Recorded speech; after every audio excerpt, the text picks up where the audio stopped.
మహర్షివారా, పురాతన వ్యామోహ ఫలితంగా అప్రతిహతమైన విధివతాన పాండవులు అరణ్య అజ్ఞాతవాసములు చెయ్యవలసి వచ్చినది. 12 ఏళ్ల అరణ్యవాసంలో అగ్రదేవులకు ప్రీతిగా పాండవముడు గాంచి గాంధీవాన్ని పొందాడు అర్జునుడు. పాదాక్షుడు ఎక్కడికయ్యమును నిర్జించి పాశుపురాస్త్రాన్ని సాధించుకున్నాడు అర్జునుడు. దేవేంద్రుడు పలుపున అమరపడికి దేవదత్తమనే శంఖమును రత్న కిరీటాన్ని సాధించుకున్నాడు అర్జునుడు. అప్పటికి పాండవుల వనవాస క్లేశమున దశాబ్దములు అంతరించాయి.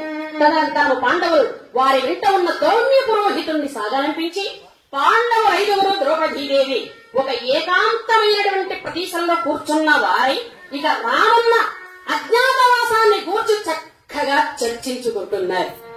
మొట్టమొదటి ధర్మరాజు పైకి లేచాడు. తన సోదరుల వైపు చూసి అంటున్నాడు కదా, సోదరులారా, వైరి పరిశోధనలే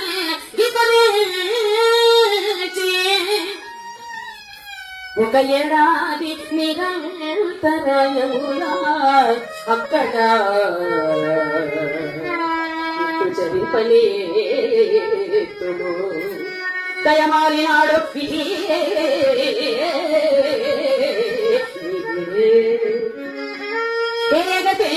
గెలిచినాడు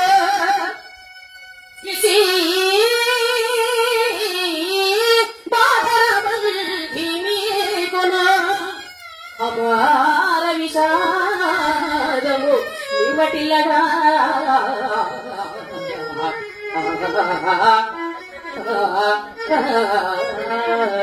సోదరీ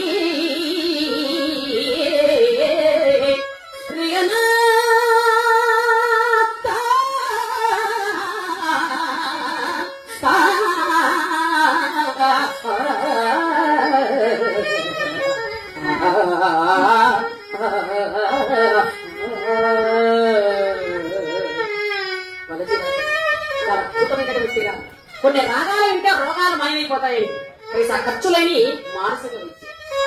ఇక్కడ ధర్మరాజు తన తమ్ముళ్ళ దగ్గరకు చేర్చుకుని అంటున్నాడు, తమ్ములారా, 12 ఏళ్ల అరణ్యవాసంలో మనం అసలు అన్నానికే నోచుకోలేదు. ప్రకృతి ప్రసాదించిన ఫలాలు, సెలయేటి జలాలు మనకెంతో ఆనందాన్ని ఇచ్చాయి. కష్టమో నష్టమో అనుభవించాము, అరణ్యవాసాన్ని పూర్తి చేశాము. కానీ ఈ అజ్ఞాతవాసం ఉన్నది, ఇది చాలా కష్టతరమైనది. మడుగులలో, కొండలలో, లోయలలో దాగి ఉండడానికి లేదు. ప్రచ్ఛన్న వేషములతో, ప్రచ్ఛన్న నామములతో మనము తిరగాలి. అందుకని ఏ పట్టణమైతే బాగుంటుందో అని ఆలోచిస్తూ ఉంటే విరాట నగరం అన్ని విధములా మనకు అనుకూలంగా ఉంటుంది అని నాకు తోస్తూ ఉంది. మీరు కూడా బాగా ఆలోచించుకొని విరాట నగరమో లేకపోతే మరొక పట్టణమో వెళదామన్నాడండి ధర్మరాజు. అన్నగారి మాట ఒక్క మాట కూడా జవదాటరండి ఆ అన్నలు, తమ్ముళ్ళు. అయితే ఇక్కడ అన్నగారి మాటలకు దూర దృష్టికి తమ్ముడు నలుగురు ముగ్ధరైపోయారు. అన్నయ్య, మీరు చెప్పినట్లుగా అన్ని విధములకు ఆ విరాట నగరంలో మధ్యపురము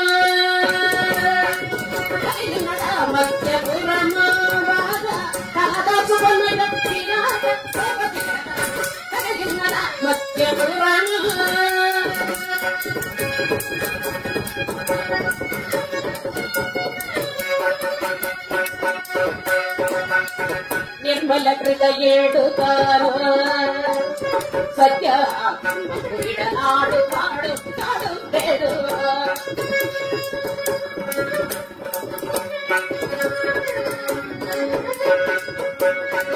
మర్మముగా మనము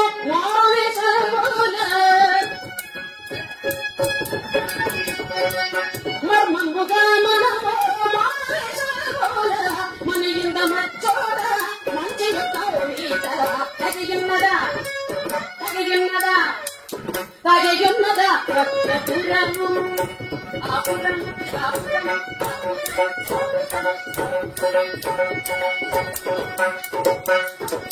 అన్నయ్య, మీరు చెప్పినట్లుగా నిర్మల హృదయుడు, సత్యసంధుడు, ధర్మాత్ముడు, పైపెచ్చుమనకు పాద బంధువులు విరాట నగరంలో మనం ఈ అజ్ఞాతవాసాన్ని గడపడము చాలా బాగుంటుంది. కానీ అన్నయ్య అని ఆగిపోయాడు అర్జునుడు. తమ్ముడు, ఏమిటి కానీ అని ఆగిపోయావు అంటే నీకేదో అనుమానంగా ఉంది. చెప్పు తమ్ముడు. అది కాదన్నయ్య, ఏకఛత్రాధిపత్యం వహించి ఈ భూవలయాన్ని ఏలిన మీరు ఎలా ఒకరి చెంత బానిస బ్రతుకుగలరు? అన్నయ్యా, మేము చూడలేము అన్నయ్యా, చూచి సహించలేము అన్నయ్యా, సహించలేము అని అంటున్నటువంటి అర్జునుడి మాటలకు ధర్మరాజు అంటాడు, అర్జున ఇదా నీ బాధ? చూడు తమ్ముడు, అమరాదేశ కుమారా చింతియకుమయ్యా, నేను సన్యాసి వేషమున మధ్య వీపుని శాస్త్ర ప్రౌఢి మెప్పించుచో సుముఖత్వంబు గఢేచి అక్షరతి నీతో తృప్తి చేకూర్చి కంకు పట్టునని పేరు పాపము ఈ భీముడే.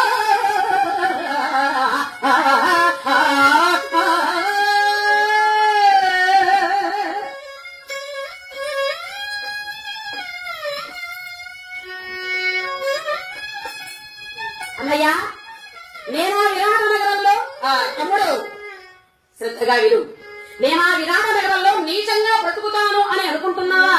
లేదు తమ్ముడు, నేనా విరాట నగరంలో కంకు భట్టు అనేటువంటి పేరుతో విరాట నగరంలో చేరుతాను, శాస్త్ర పురాణితిహాసాలు వినిపిస్తాను, తీరిక ఏళ్లలో పాచికలు ఆడించి పరవశుల్ని చేస్తాను. అర్జున, నా గురించి భయపడకు, కానీ నాకు భీముడి విషయంలోనే కొంచెం భయంగా ఉంది.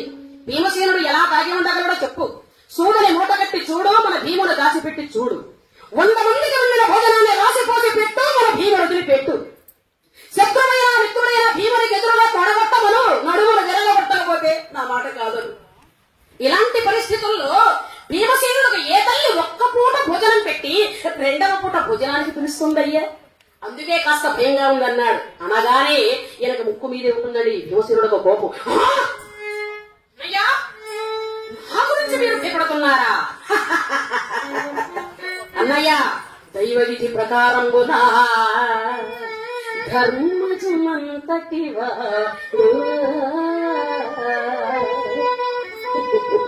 దైవ విధి ప్రకారంబునా ధర్మజునంతటి వాడో మధ్యధాతి విభో కొల్వు కోటమున చేరి చేరేప దాస్య వృత్తి తిరి పావనికేమిలే గరిట భాగవతమున ఆరి తేరినాడు ఆయుధము తెలుసుగా చెయ్యుండుగా వేలగు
ధన్యవాదాలండి.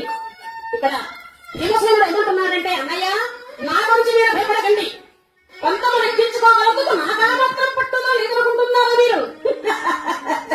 వంట చేయడంలో నాకున్న అనుభవం మీకు తెలియనిది కాదు. ఏదో ఒకటి ఆయుధంలో నా చేతిలో ఉండకపోతే నాకు మనస్యం తెలియదు. కనీసం గొప్ప గరిటైనా నా చేతిలో ఉంటే నాకు అదొక తృప్తి. కాబట్టి అన్నయ్య, నేను ఆ విరాట నగరంలో వరుణుడు అనేటువంటి పేరుతో వంటల వాడిగా చేరతా. బ్రహ్మాండంగా వంటలు చేసి పెడతాను, రాజుగారిని మెప్పిస్తాను, బ్రహ్మాండంగా రకరకాల తింటా, నేను తినగా మిగిలింది వాడు పడేస్తా. నా గురించి భయపడవద్దన్నయ్యా, కానీ అర్జునుడి సంగతి ఏమిటో తెలుసుకోండి. అర్జునుడి రాజశాన్ని ఎవరైనా పసిగట్టారా మళ్ళీ అరణ్యవాసము తప్పదు అన్నాడు.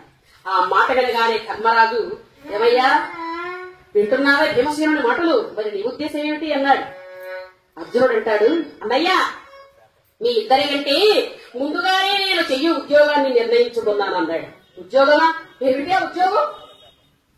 మీకు తెలిసిన విషయమేనే అన్నయ్యా. ఒక రోజు నేను దేవేంద్రుని కొనుక్కుని అమరపురికి వెళ్ళినప్పుడు అక్కడ ఓర్వశి నన్ను చూసి మృదు మధురల ఎలా రంజిత మంజీర మాధువులతో నా వద్దకు వచ్చి, అర్జున అర్జున సరసకు సరసకు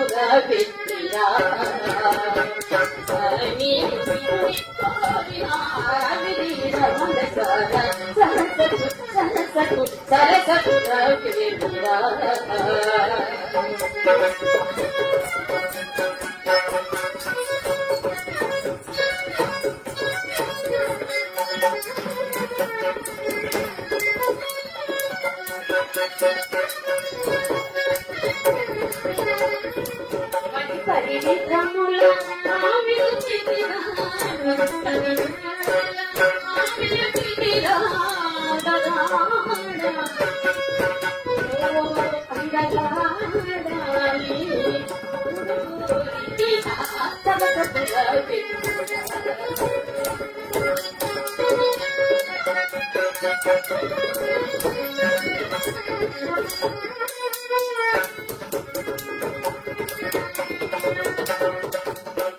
అర్జున, నీ అందరూ నన్ను పుత్రురాలని చేసింది తెలుసా?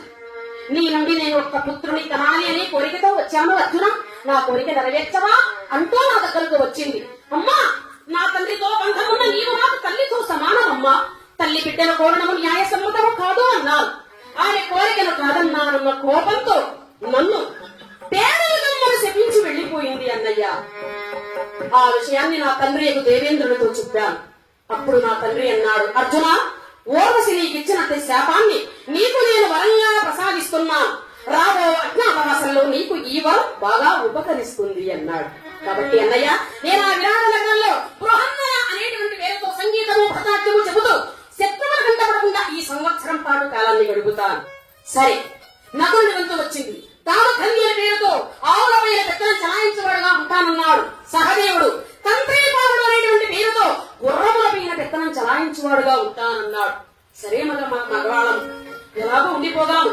కానీ దేవి, అందరి ఉద్దేశాన్ని విన్నావు కదా, మరి నీ ఉద్దేశాన్ని కూడా తెలియజేస్తే విరాట నగరమో లేకపోతే మరుగుపట్టడమో వెళదామన్నాడు. ఆ మాట వినగానే మహాతల్లి, ఉత్తమ ఇల్లాలు భర్తల మాటకు ఒక్క మాట కూడా జవదాడతండి ఆ మహాతల్లి. నాథ, మీరు ఒక్కొక్కరే ఒక్కొక్క దేశాన్ని అవలీలగా జయించగలిగినటువంటి సమర్థులు. అలాంటి వారు మీరే బానిస బ్రతుకులో ఉంది. నా దేవుడి స్వామి, నేను ఆ విరాట్ మహారాజు భార్య సుధీష్ణాదేవి దగ్గర దాసిక వృత్తిలో ఉంటూ ఈ సంవత్సరము పాటు కాలాన్ని గడుపుతాను. అంతకంటే వేరే మార్గమే లేదు అనగానే ధర్మరాజుకి కాస్త బాధ కలిగింది.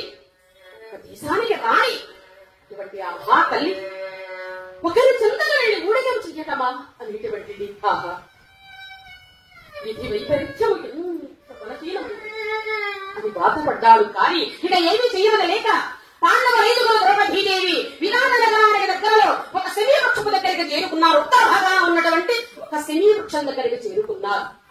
శ్మశానానికి దగ్గరలో ఉన్నటువంటి వారి దగ్గర ఉండేటువంటి ఆయుధాలన్నీ ఒక మూటలాగా కట్టారు. అలా కట్టి పక్కనే ఉన్నటువంటి ఒక శవాన్ని తెచ్చి ఆయుధాలపైన పెట్టి అంత గట్టి చెట్టు పైన వేలాడ గట్టి ధర్మరాజు శాసిస్తున్నాడుగా.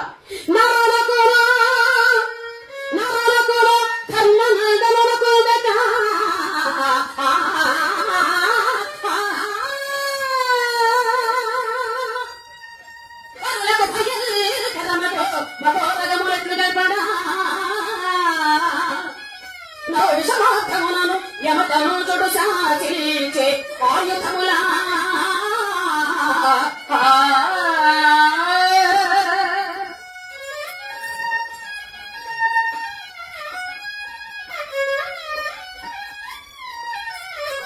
నరకులు అంటే అర్జునులకు ధర్మనందన లోకం దక్క ఇతరులెవ్వరూ ఈ ఆయుధాల వైపు చూస్తే భయంకరమైనటువంటి సర్పములుగా భూతపై వంశాతములుగా కనిపించుగాక అని శాసించాడు ధర్మరాజు.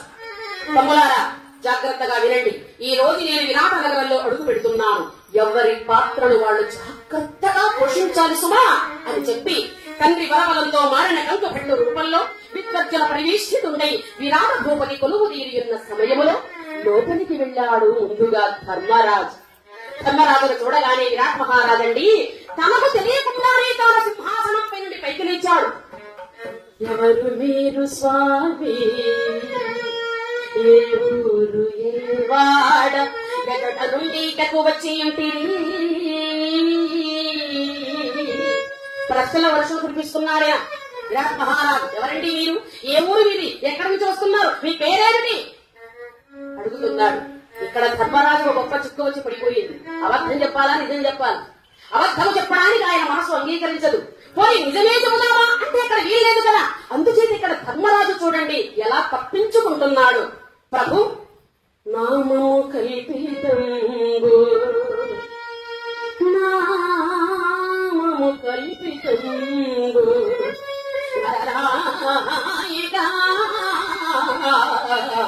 ఏటికి సహజమౌ పేరేమనుకొల్లనట్టయగో ఇంతకు నన్నిదో కంకుభట్ట మరి కంకుడా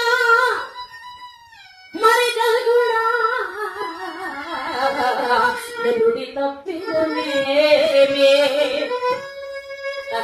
నామము నామము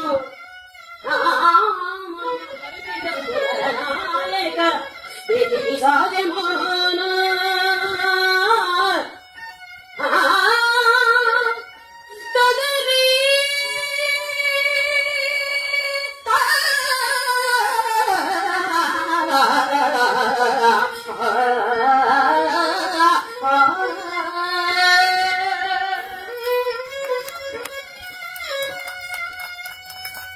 ఇక్కడ ధర్మరాజు చూడండి ఎలా తప్పించుకుంటున్నాడు. ప్రభు ఈ దేవి ఎన్ని దేహాలను సృష్టించుకుంటూ వస్తుందో, ఏ ఏ పేరులతో పిలువబడుతూ వస్తుందో మనం ఎలా ఊహించగలమండి? అయితే ప్రతి ఒక్క మనిషికి ఒక పేరు ఉండాలి కాబట్టి నన్ను కంకుభట్ట లేదా కంకుడా అని పిలవండి, నాకు అభ్యంతరమే లేదు. నేను ధర్మరాజుల వారు ఒక్కటిగా ఉండేవారమండి. పాపం వారికి అరణ్య అజ్ఞాతవాసంలో దుస్థితి ఏర్పడినందువల్ల నాకెక్కడా మనశ్శాంతి లేక మీ దగ్గర కొంతకాలం తలదాచుకుందామని, మీరు ధర్మరాజంత గొప్పవారని మీ దగ్గర కొంతకాలం తల దాచుకుందామని వచ్చానండి. అంతేకాదండి, నాకు శాస్త్ర పురాణ ఇతిహాసాలు చక్కగా చెబుతాను. అంతేకాదు ఆ పాచకలాటల్లో కూడా నేనంతో ఎంతో సమర్థుణ్ణి అన్నాడు. జోరనాడు ఇంత దూరం తెచ్చుకున్నాడు. ఇక్కడికి వచ్చిన మర్చిపోలేకపోతున్నాడు ఈయన. అలవాటైతే అంతేనండి. రోజు తాగొస్తున్నాడట కొడుకు. తండ్రి బాధపడదు దగ్గరకు వచ్చి, ఒరే ఎందుకురా ఈ విధంగా త్రాగి ఆరోగ్యాన్ని పాడు చేసుకుంటావు, నా మాట విని ఈ త్రాగుడు మానరా అన్నాడు తండ్రి. నాన్న నేనంటే నీకు ఎంత ప్రేమ, కానీ ఒక్కసారిగా మారడం చాలా కష్టం, కాబట్టి నాతో పాటు నీవు కూడా ఒక నెల రోజులు తాగు, ఇద్దరం కలిసి మానేద్దామన్నాడు.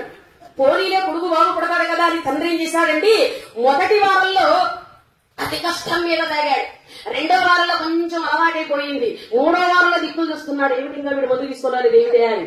నాలుగో వారం వచ్చేసిందండి, ఎవరికి చెప్పే పదే లేదు, ఏడే పోయి తాగొస్తూ ఉన్నాడు. నెలైపోయింది. నాన్న నెలైపోయింది, ఇద్దరం కలిసి మానేద్దామా, రే నువ్వు అంతే మాను. అలవాటైపోయింది ఈయన కూడా.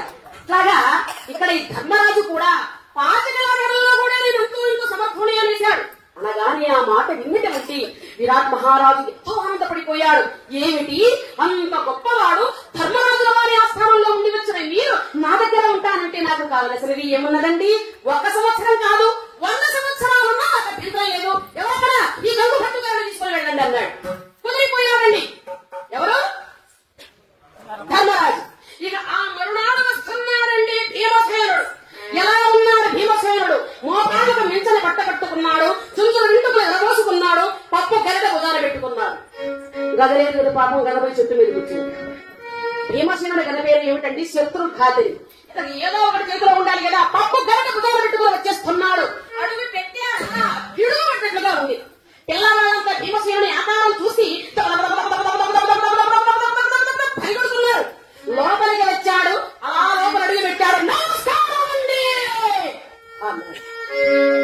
విరాట్ మహారాజు గుండె ఎత్తడు చనిపోయింది. వీడెవడ్రా బాబు, కొండ లేకపోతే బండ లేకపోతే హిమాలయ పర్వతమా అనుకున్నారు సభికులు. ఎవరండి మీరు, ఏం కావాలి అన్నాడు విరాట్ మహారాజు. నన్ను వలనుడు ఉంటారండి, వంట చేయడంలోనూ మధించిన వస్త్రాల రసాన్ని పెండడంలోనూ నన్ను మించిన వాడు ఈ ప్రపంచంలో దివిటీలు పెట్టి ఎదిగా మొత్తము ఒకడు కనిపించడు. నేను ధర్మరాజు గారి ఆస్థానంలో వంట చేస్తూ ఉండేవాడును, వాడు ఎక్కడికో వెళ్లిపోయారు. అందుచేత మిమ్మల్ని మెప్పించుదామని రకరకాల వంటలు చేసి మిమ్మల్ని మెప్పించుదామని ఇంత దూరం వచ్చా. ఉండమంటే ఉంటా, పొమ్మంటే పోతా, ఉండమంటే ఉంటా, పొమ్మంటే ఆగవయ్యా, ఆగు ఆగు, ఏమిటా స్పీడు? ఏమిటి, నీవు ధర్మరాజుల వారి ఆస్థానంలో వంట చేస్తూ ఉండేవాడు, వాళ్ళు ఎక్కడికో వెళ్ళిపోతే ఇక్కడికి వచ్చావు. సరే, బాగానే ఉంది, నీ మాటలు బాగా నచ్చాయి. కానీ సరే, వంట చేయడం వద్దు, కానీ నా సైన్యానికి ఆధిపత్యం వహించగలవా? లాభం లేదండి, నేను అందులోపు మా ఇందులో ఉండబట్టే ఉంటా, పొమ్మటే పోతా, ఉండబట్టే ఉంటా, పొమ్మటే. ఏమయ్యా, వంట చేసి జీవించే కర్మ నీ మొహాన రాసి ఉండగా నేనేం చేస్తానులే. సరే, వంటలు బాగా చేస్తానంటావు, బ్రహ్మాండంగా చేస్తానండి, చారుడు కావాలా, పూసలు కావాలా, వేపుడు కావాలా, రకరకాల పిండి వంటలు చాలా పెట్టేస్తానన్నాడు. అబ్బో, ఇన్ని వంటలు చేస్తానంటున్నావు, నీకు జీతం ఎంత నాయనా? ఏముందండి జీతము, పూటకు పుట్టడమా ఉంటే చాలండి. పుట్టడమా? అదేమిటండి ప్రభు, నా వల్ల నీకు అన్ని లాభాలే, ఒక్క రోజులో నెలకు సరిపడే కట్టెలను తెచ్చి అక్కడ పడేస్తా, అంతే కదండి. ఎంత పెద్ద వస్తాదైనా సరే నా చేతికి చెయ్యి ఇచ్చాడా గోడలోకి ఓడ వెనకేస్తానన్నాడు. అబ్బో, ఇలాంటి వాడు ఉంటే చాలా లాభాలే అనుకున్నాడు మనస్సులు. సరే, నిన్న వంటల వాడిగా నియమిస్తున్నానయ్యా. అలాగే ప్రభు, కుదిరిపోయాడండి భీమసేనుడు. ఆ మరునాడు వస్తున్నాడండి అర్జునుడు. ఎలా ఉన్నాడు అర్జునుడు?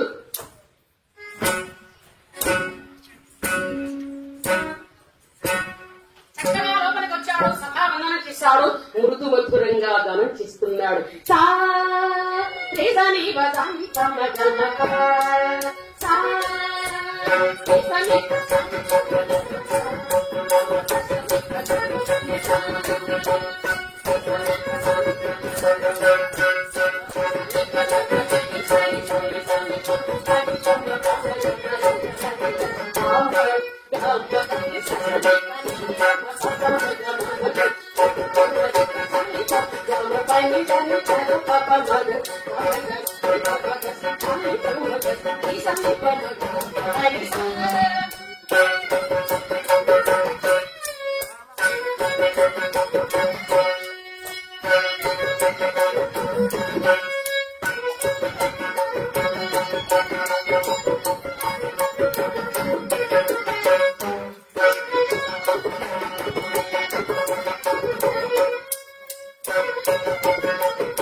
చక్కగా మృదుల దూరంగా నాట్యాన్ని చేస్తూ గమనం చేస్తున్నాడు. ఆ గమ మాధుర్యానికి విద్వజ్జనంలో ముఖ్యులైపోయారు. వనితా వేషము కలిగి ఉంది, కానీ స్త్రీ మాత్రం కాదు.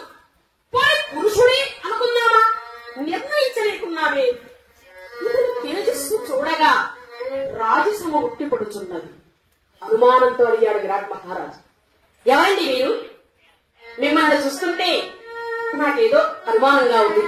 ఆ ఆజాన బాహువులు, ఆ జానమైన అక్షస్థలము, కమల నేత్రములు, దివ్య తేజస్సు కలిగిన ముఖ వర్చస్సు చూస్తూ ఉంటే గంధర్వలోకం నుండి వినోదం కోసం ఈ రూపాన్ని ధరించి వచ్చిన ఏ మహానుభావుడో అనిపిస్తుందండి. మీరెవరో దాచకుండా నిజం చెప్పండి అన్నాడు విరాట్ మహారాజు. ఆ మాట వినగానే అర్జునుడు అంటాడు, ప్రభు, మీరు ఊహించినది నిజము కాదు.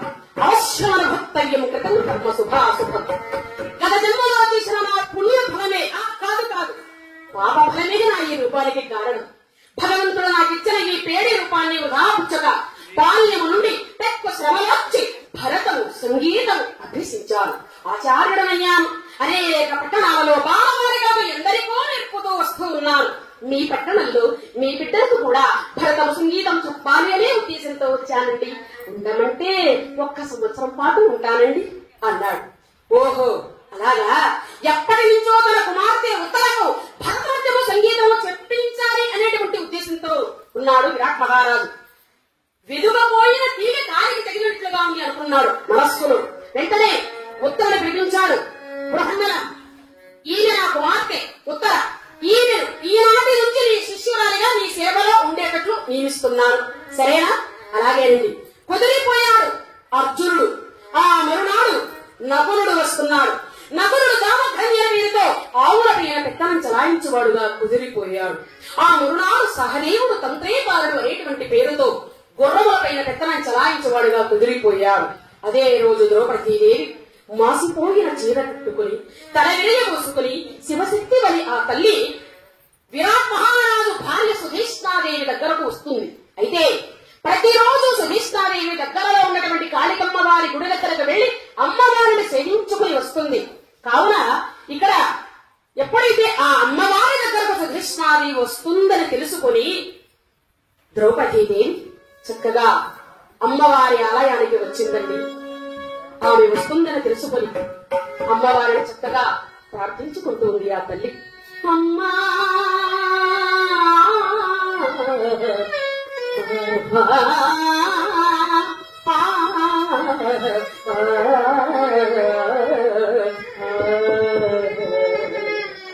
జనని శివకారిణి, జనని శివకారిణి, జయ సుఖకారి విజయరూపిణి, జనని శివకారిణి.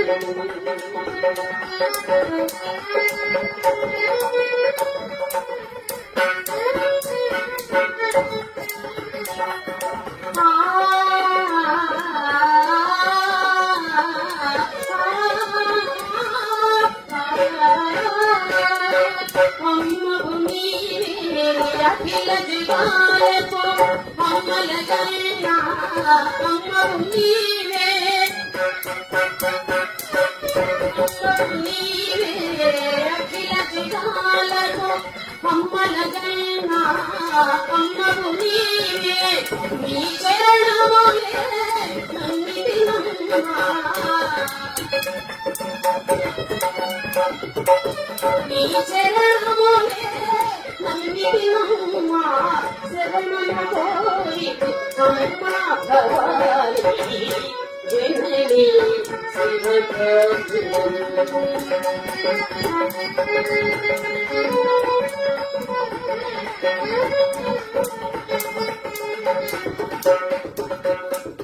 నీవరినున్నా తొలగు భయాలు, నీ దయనున్నా కలుగు జయాలు, నీవరినున్నా తొలగు భయాలు, నీ దయనున్నా కలుగు జయాలు. నిరతము నిరత నిలచి, నిరతము నిరత నిలచి, జయము నీవే, జయము నీవే అమ్మా భవాని, జనని శివకారిణి, జయ సుఖకారి విజయరూపిణి, జనని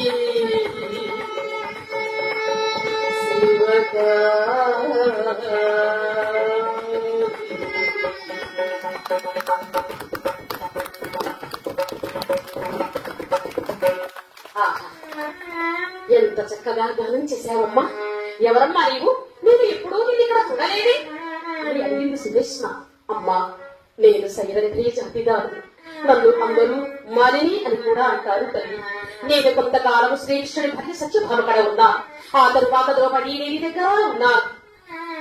ఆమె భర్తల వెంట అరణ్యవాసానికి ఎక్కడికో వెళ్లిపోయిందమ్మా. అందుచేత ఇక్కడ విరాట్ మహారాజు గారి భార్య సుదేష్ణాదేవి చాలా ఉత్తమురాలు అని ఆమెను సేవించుకుందామని ఇక్కడకు వచ్చాను తల్లి. అలాగా అమ్మా? ఆ సుదేష్ణుడు నేనే అమ్మా, నేనే. ఆహా అమ్మా, నీ దర్శన భాగ్యం నాకు ఇక్కడే లభించింది తల్లి. అమ్మా, కరుణించి నన్ను నీ దాసిగా నియమించండి తల్లి. నీవు దాసిగా వృత్తి చేయడానికి వచ్చావా నా దగ్గర? ఎంత అందంగా ఉన్నావు, ఎంత సుకుమారంగా ఉన్నావు, నిన్ను మా మందిరంలో పెట్టుకుంటే ఎప్పుడైనా ప్రమాదమేమోనమ్మా తల్లి. అమ్మా అంత మాట అనకండమ్మా, అంత మాట అనకండి తల్లి. అందంగా ఉన్నంత మాత్రాన, మీ అడుగులకు అడుగులు తీయగాలైనంత మాత్రాన మీ మగవాళ్లకు లొంగిపోయి జన్మనిచ్చిన తల్లిదండ్రులకు, తాళి కట్టిన భర్తలకు తలవంపు తెచ్చేదంత నీచుదారని కాదమ్మా. దాసి నన్ను కావచ్చు ధర్మపత్రియే, రాణి నన్ను కావచ్చు రంకులాడి, కులము కాదు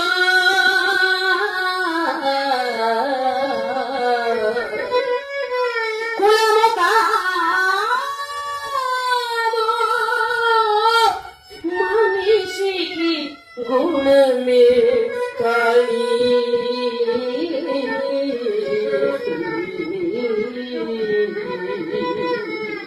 అబ్బా, దాసికావృత్తిలో ఉన్న ధర్మంగా న్యాయంగా ప్రవర్తించే వాళ్ళు ఉన్నారు, రాణివాసంలో ఉన్నారు, అద్భుతంతో బ్రతికే వాళ్ళు ఉన్నారు. నేను అలాంటి ఇలాంటి దారులు కాదమ్మా. నేను పతివ్రతను. నాకు భర్తలు గంధర్వులు 5 ఉన్నారు తల్లి. సర్వకాల సర్వావస్థల ఎందు వారు నన్ను ఎప్పుడూ కూడా విన్నాడుతుంటారమ్మా. వారికి కలిగిన శాపాలకు కారణమే నేను అనుభవిస్తున్న ఈ పాపానికి కారణమమ్మా. నేను ఎవరో, ఎలాంటి దానో కొంతకాలం అయితే మీకే అర్థమవుతుందమ్మా, మీకే అర్థమవుతుంది. కానీ ఒక చిన్న మనవి, పొరపాటునైనా నాకు నీచమైన పనులు చెప్పకుండా ఉంటే అంతే చాలు తల్లి. నేను చక్కగా జడలు వేస్తాను, చక్కగా అలంకరిస్తాను, కరుణించి నన్ను మీ దాసిగా నియమించండమ్మా అని అడుగుతుంటే ఆ మహాతల్లి సుధేష్ణాదేవి ఎంతో ఆనందపడిపోయింది. సరేనమ్మా, ఇవి గంధర్వుల భార్య అని తెలియక అలా అన్నాను లేవమ్మా. నీ ఇష్టం వచ్చిన రోజులుండు, నాకు అభ్యంతరమే లేదు. తన సంతోషాన్ని వ్యక్తపరిచింది సుధేష్ణాదేవి. పాండవుల 5 ద్రౌపదీదేవి విరాట నగరంలో వారి యజ్ఞాతవాసాన్ని హాయిగా ప్రశాంతంగా కొనసాగిస్తూ ఉన్నారు. జై శ్రీమద్రమారమణ గోవింద, జై విరామణ గోవింద. దేవదేవం భజే దివ్యపాదం, దేవదేవం భజే దివ్యపాదం. రావణాసురవీర ప్రాణపుణ్యకం, దేవదేవం భజే దివ్యపాదం.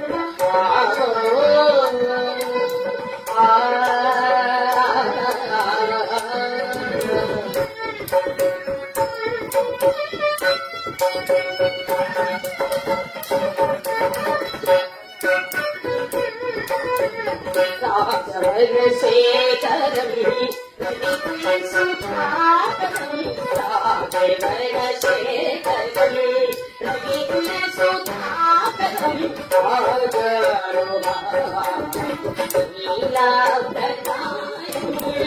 రాజారి కోదండ రాజారి కోదండ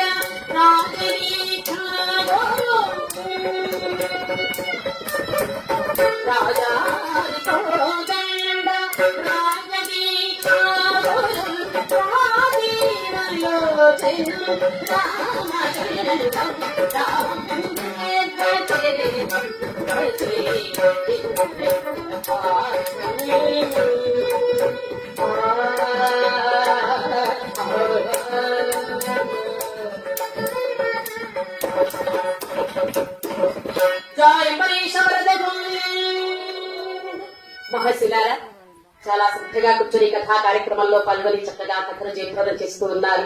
అందరికీ పేరు పేరున హృదయపూర్వక ధన్యవాదములు తెలియజేసుకుంటూ ఉన్నాము. ఈ యొక్క అన్ని మాసముల కంటే కార్తీక మాసం చాలా విశిష్టకరమైనటువంటిది. అటువంటి ఈ మాసంలో శ్రీకరి బాలాజీ, ప్రభాకర్ బాలాజీ గారు, వారి కుటుంబ సభ్యులందరూ కూడా కలిసి హరికథా సప్తాహాలు ఏర్పాటు చేసినటువంటి వారికి నా హృదయపూర్వక ధన్యవాదములు తెలియజేసుకుంటున్నాను. ఇక్కడ పాండవ ద్రౌపదీదేవి విరాట నగరంలో వారి అజ్ఞాతవాసాన్ని హాయిగా ప్రశాంతంగా కొనసాగిస్తూ ఉన్నారు.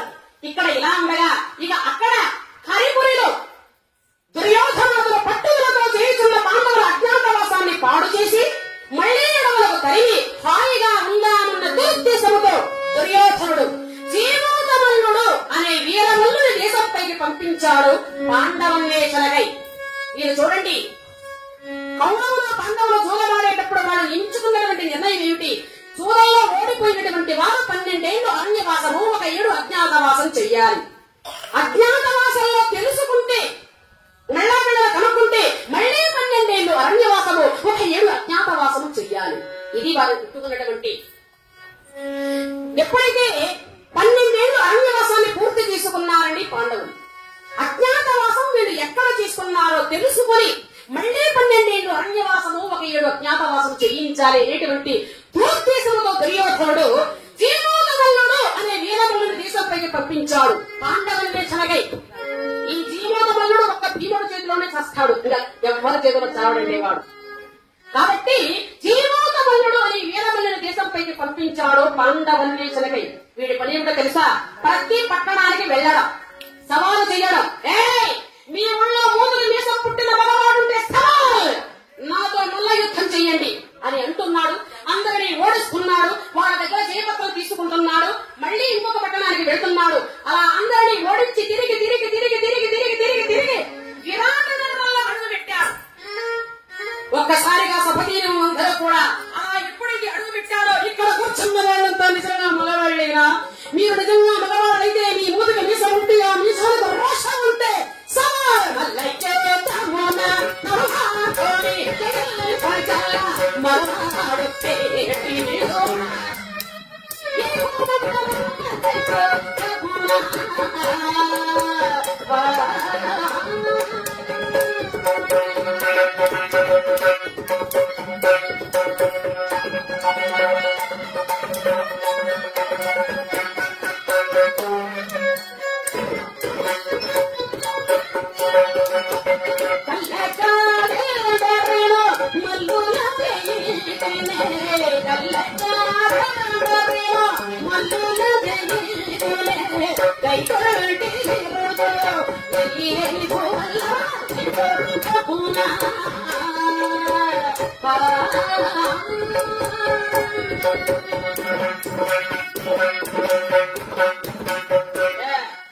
మహారాజా, మల్ల యుద్ధంలో నన్ను జయించగలిగినటువంటి వారు మీ పట్టణంలో ఉంటే పంపించండి, లేదా మా పట్టణంలో ఎందుకు పలికిరాని దద్దమ్మలు అని 6 పంక్తుల విజయపత్రం రాసివ్వండి, ఇక్కడ నుంచి వెళ్లిపోతా అన్నాడు. విరాట్ మహారాజు తన మల్లుల వైపు చూశాడు. అక్కడ కూడా ఉంటారు కదా మల్లులు. ఓరే మల్లులు, వింటున్నారా అతని మాటలు? ఎవరు మాట్లాడటలేదు. ఓరే పిల్లులు, భూమికి బల్లులాగా కరుచుకుపోయారు విట్రా. ఓరే దున్నల్లారా, నీకు అన్నం పెట్టి చాకింది ఎందుకురా? అవసరం వస్తే నన్ను అదుకుంటాడు కదక్కా. అయినా మీరేం చేస్తారు? వాడి వ్యాపారం చూసి ఈ లోకాన్ని విడిచిపోయి ఉంటారు. అలా అసలు మీరు సత్యారా ప్రతిగారా నాయల్లారా పలకండరా అంటున్నాడు. ఎవరు మాట్లాడటం లేదు. ఈ జీవిత మల్లుని చూసి వాళ్ళకు నోటి మాట కంటి చూపు 2 లేవడి ఎగిరిపోయారు. ఇక ఏమి చెయ్యదు లేక విరాట్ మహారాజు పక్కనే ఉన్నారు కదండి కంకుభట్టు రూపంలో ఉన్న ధర్మరాజు. ఏమండి కంకుభట్టు గారు, ఇక లాభం లేదు, వాడికి జయపత్రం రాసివ్వండి, వెళ్ళిపోతాడు. ఏం చేస్తాం? ఆగండి ప్రభు, మన పట్టణానికి వచ్చి సవాలు చేసిన వాడికి జయపత్రం రాసివ్వడము క్షాత్ర ధర్మము కాదు అని నాకు కూడా తెలుసునాయన. నీవన్నా క్షాత్రాన్ని బట్టి ఊగులాడి నీవో లేక నేరో వాడి చేత దేహశుద్ధి చేయించుకోవడమే. లాభం లేదు, వ్రాయండి విజయపత్రం అన్నాడు. ఆగండి ప్రభు, మనకు వంటల వాడిగా ఉన్నాడే వలలాకుడు, వాడు మన ఆస్థానంలో చేరేటప్పుడు స్వయంగా వాడే అన్నాడు కదా, ఎంత పెద్ద వస్తాదైనా సరే నా చేతికి చెయ్యనిచ్చారా గోడలోకి ఓడగలిగేస్తానన్నాడు కదా. ఆ వంటలని పిలిపించాడు, వీడి కంట దిగిపోతుందన్నాడు. బాగా గుర్తు చేశావయ్యో. ఎవరక్కడ ఆ వంటలని పిలుచుకోండి అన్నాడు. వచ్చేసాడు నిమసేనుడు. ప్రభు పిలిపించాడట. చావుడు కావాలా, పులుసులు కావాలా, వేపుడు కావాలా, కాపునైనా దండకు ఎప్పుడు చూసినా తిరిగి చేసైనా పిలిపించాడు. ఇంకో కొట్టాడు వాడ. ఏమీ లేదు, అటు చూడొకసారి అన్నాడు. చూశాడు. అతని పైన మల్ల యుద్ధం చేసి మన పరువును మన దేశం పరువును నిలబెట్టాలని అన్నాడు. అన్నగారి మాట జవదాటడండి భీమసేనుడు. అన్నగారి వంక అలా చూశాడు. అన్నాడు, ఇంకా ఉంచుతానండి, జనాభా లెక్కలో ఎప్పుడూ తీసేశాను అనుకున్నాడు. అబ్బా ఎన్ని రోజులు మళ్ళా మృష్టాన్న భోజనం అనుకున్నాడు. అప్పుడు ఈ నిద్రించి వెలుకున్న కదమ సింహముల పెద్దగా ఆవుడించి చేతులు చలిపించి చెప్పదలిచి హుంకరించాడు భీమసేనుడు. జీవితంలో నవ్వుకుంటాడా? అక్కడే బాబాబు ఆగండి ఆగండి ఆగండి, కొంచెం ఆగండి కొంచెం ఆగండి అని మల్లుల పోరాడే తోటుకు తీసుకుని వచ్చారండి ఇద్దరిని కూడా. జీవూతముల నుండి వలలంకుండి మల్లుల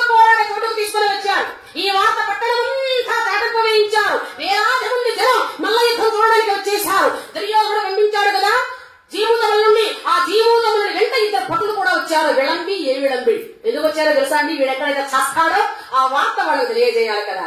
అందుచేత ప్రచండ వేషములతో విళంబి ఇద్దరు కూడా వచ్చేశారు. ఇక యుద్ధం ప్రారంభమైంది. ఇరువురు ఒకరినొకరు చూసుకుంటున్నారు. జీమూతమల్లుడు భీమసేనుడు. ఎలా ఉన్నాడు జీమూతమల్లుడు?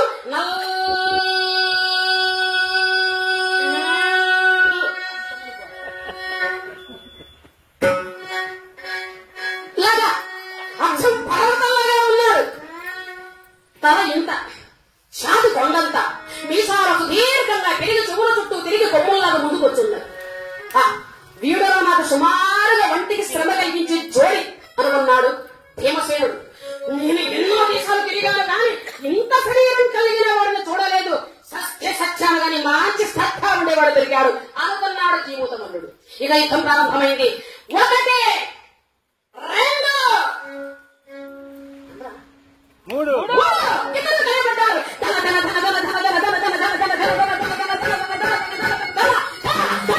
ఆయాసం వచ్చేంత వరకు పాడి పారేశాడు జీమూతమల్లుడు భీమసేనుడిని. ఆ దెబ్బతో భీమసేనుడికి మబ్బు విడిపోయింది. వెంటనే రోషాయలెత్తుడై కరుడు అగ్ని కడుపులో రావస్తూ మీసములు లేస్తూ జీమూతమల్లుడి పైకి వెళ్ళాడు భీమసేనుడు. అంటే వాడు 100 దెబ్బలు కొట్టాడు భీమసేనుడు. భీమసేనుడు ఒక్కటే ఒక దెబ్బ పడ్డాడు. అంతే ఎగిరి గుండెల వెళ్ళి కూర్చున్నాడు. కొమ్ముల్లాగా తిరిగి ఉన్న మీసాలను పట్టి చీల్చి వేశాడు. అలా చీల్చి వేసి కాళ్ళు చేతులు పట్టుకొని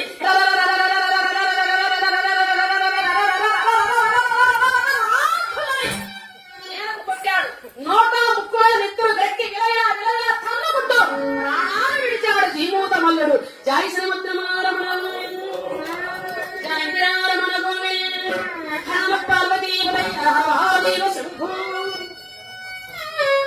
ఇక్కడ జీమూతమల్లుడు ఎప్పుడైతే మరణించాడో, ఒరే ఏమైనా భీమసేనుడు పదా మన రాజుగారికి తెలియజేద్దాం. అక్కడే ఉన్నారు కదా భటులు, వెళుతూ ఉన్నారు.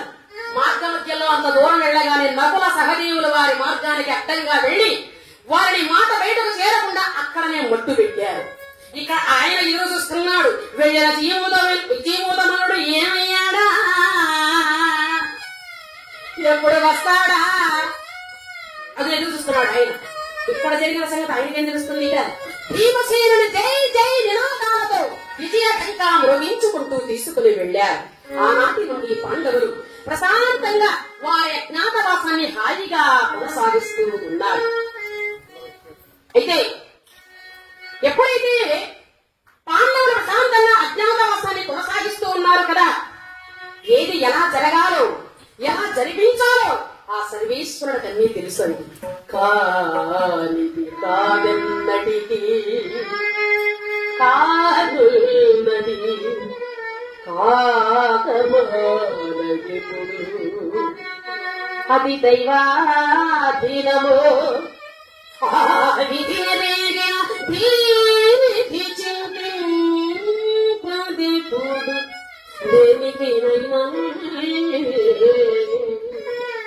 కానున్నది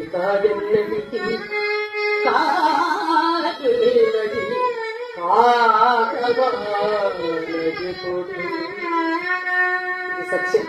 కానిది కాదన్నది తానున్నది కాకమానదు. పాండవులు ఇక్కడ ప్రశాంతంగా ఎటువంటి ఉడుదుడుకులు లేకుండా వారి అజ్ఞాతవాసాన్ని కొనసాగిస్తూ ఉంటే ఒక రోజున విరాట్ మహారాజు గారి నామధేయుడు పేరు సింహముల నామధేయుడు కీచకుడు తన అక్కగారైన సుదేశాదేవి మందిరంలో అందమైన దాసి ఉన్నది అని తెలుసుకున్నారు.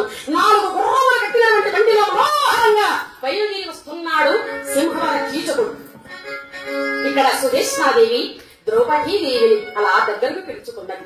అమ్మా, ఏమిటమ్మా? ఏమీ లేదు తల్లి, నాకు కాస్త శిరోవేదనగా ఉంది కానీ అదిగో ఆ వీణ తీసుకుని ఏదైనా ఒక చిన్న పాట పాడు తల్లి, నిద్రపోతాను. అలాగే అమ్మా, అలాగే. వీణను తీసి శృతి తీసి మృదు మధురంగా గానం చేస్తుంది ఆ మహా తల్లి.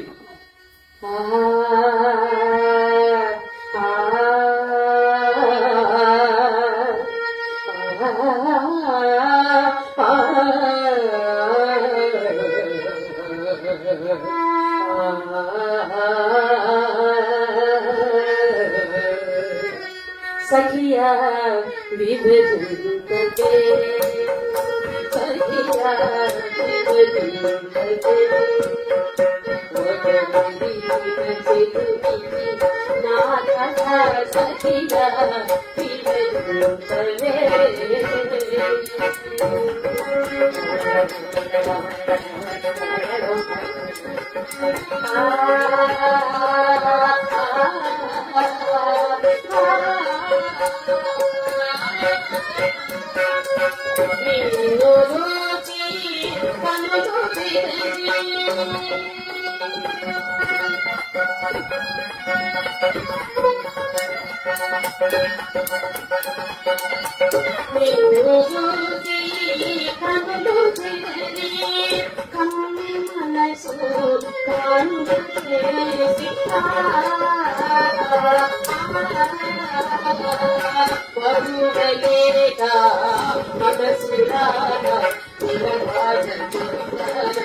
వచ్చేస్తున్నారు సింహముల నామదేవుడు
ఆగిపోయింది రథం.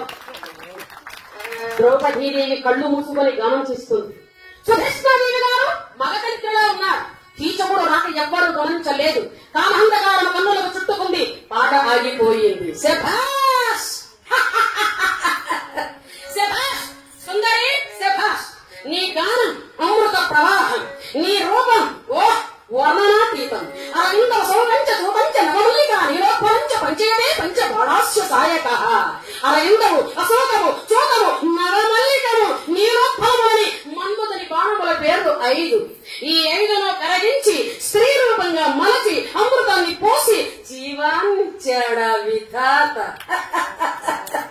లేకపోతే ఇంతటి అందాల రాసి సృష్టిలోనే ఉంటుందని నేను ఎన్నడూ ఊహించలేదు సుందరి. నీవు నా మనసులో దోచుకున్నావు. నిన్ను విడచి నేను ఒక్క క్షణం కూడా ఇక బ్రతుకలేరు. అంటున్నాడు. త్రాగిన మైకల్లో ఉండాలి కదండి. ఏం మాట్లాడుతున్నారు అర్థం కావట్లేదు ఆయన గారికి. త్రాగిన మైకల్లో ఉండేవాళ్ళ పరిస్థితి అలా ఉంటుందా? ఎందుకంటే మాట వచ్చింది కాబట్టి చెప్తున్నానండి. ఒక ప్రబుద్ధుడు రోజు తాగి రావడం పెళ్ళాన్ని పట్టడం. కట్నం తీసుకొని రాలేదని అమ్మా ఏమిటే నాకు ఈ బాధ. కట్నం తీసుకొని రాలేదని ఎవరైనా ఎరగొడుతున్నాడే మా ఆయన. చుక్కబొట్టు పెట్టనీడు చుట్టాల్ని చూడనీడు, చుక్కబొట్టు పెట్టనీడు చుట్టాల్ని చూడనీడు. ఎన్నాడుగా ఇడుతాడు ఈడాకు ఇంత ఎన్నాడుగా ఇడుతాడు. అమ్మా నేను అమ్మ నేను మేనప్ప కొడుకని బరువాడనిచ్చినావు. అయిన పోయినాడని దగ్గరకు చెప్పిన దాని కాలిపోడని అమ్మా ఏం చెప్పేదే నా బాధ తల్లి.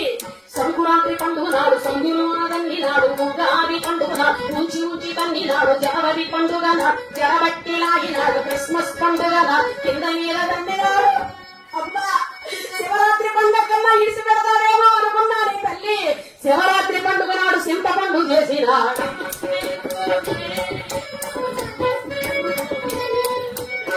అయ్యా ఈ త్రాగేలో పరిష్కారం ఉంటుంది కాబట్టి ఈ సింహముల నామధేయుడు కీచకుడు కూడా త్రాగిన వైద్యంలో ఉండి ఏం మాట్లాడుతున్నారు అర్థం కావట్లా. అయ్యా ఎవరు మీరు అన్నది ఆ తల్లి. నేనా సుందరి, ఈ దేశానికంతటికి చక్రవర్తి, ఈ దేశమంతా నాది, పెత్తనమంతా నాది. పేరు మా బావగారు అంటే విరాట్ మహారాజు వారు సింహాసనం పైన కూర్చుంటారంటే మీ యజమానురాల సుభేష్మకు సొంత తమ్ముణ్ణి. అర్థమైందా సుందరి? నేను పరాయాన్ని కాను, నీకు దగ్గరవాణ్ణే. సుందరి అసలు నీవు ఎవరు? ఎంతకాలం నుంచి నీవు ఇక్కడ ఉంటున్నావు? నీ పేరేమిటి? నీ ఊరేమిటి? నిజంగా బ్రహ్మదేవుడు నాకు కనిపించి ఉంటే వారి కంట తుండాలని కాకులకు గడ్డలకు వేసేవాడు. ఎందుకో తెలుసా?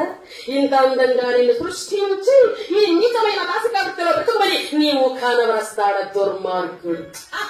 అయినా ముచ్చిపోయింది సుందరి, నా సమస్త భోగవాక్యాలన్నీ ఆధేనం. నాకున్న ఉంపుడు గట్టెలందరూ నీకు పని కట్టారు, నా పెళ్ళాం నీకు గులాం. నా వెంట వచ్చాయి, వెళ్ళిపోదనరా, ఇలారా ఇలారా అంటున్నాడు. ఏమిటి మాట? మీరు రాజు, నేను దాసిని. చింతిని తల, చిరిగిపోయిన చీర, చింతలతో కృంగి కృషించిపోయిన నాలాంటి దాన్ని కోరుకోవడం మీలాంటి వారికి ఇది తగని పని. దయచేసి ఇక్కడి నుంచి వెళ్లిపోండి అన్నా అన్నది. దేవ మసిగుట్టలో కట్టిన మాణిక్యాలు, ఇక్కడ నుంచి నిన్ను పట్టుబట్టలతో చుట్టి భద్రంగా పూజామంత్రంలో పెట్టుదల పూజిస్తా. రా రా రా అంటూ దగ్గరకు వచ్చేస్తూ ఉన్నారు. ఓహో, ఇక వీడు నయానా చెబితే వినేటట్లు లేదు అనుకున్నది ఆ మహాతల్లి. ఒక్కసారి ఖర్చించింది. దుర్మార్గుడా, నేను ఎవరో తెలుసుకున్న ముందు కూడా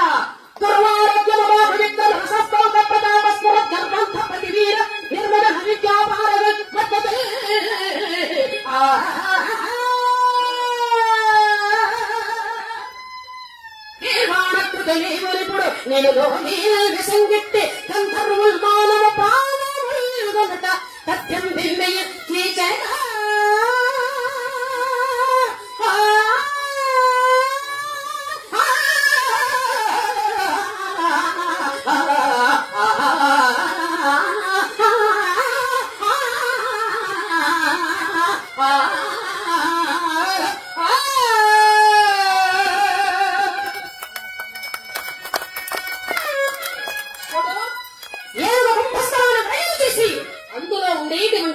మెదడుని తింటుంది సింహం. అలాంటి సింహాన్ని కూడా జూలు పట్టుకుని నేలకు కొట్టగల సమర్థులు నాకు భర్తలు గంధర్వులు 5 ఉన్నారు.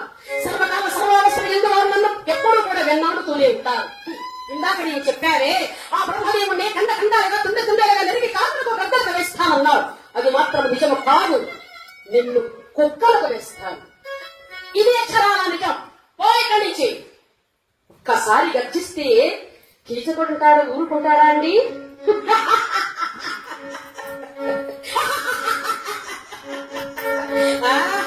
ఏమి మానని, నీకు పదులు 5గురా?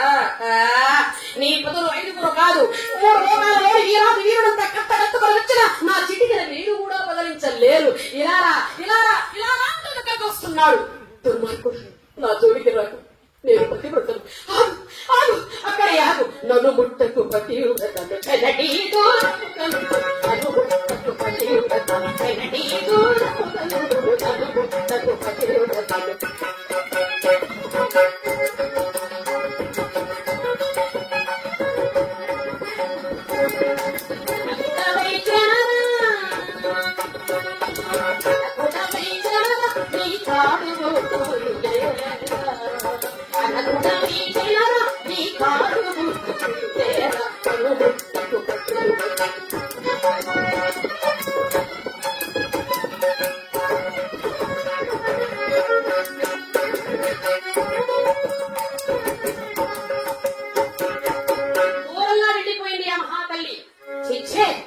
ఇదెక్కడో పెడసరిపోయేలా ఉంది.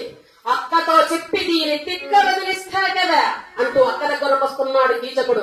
అక్క అక్క అక్కరో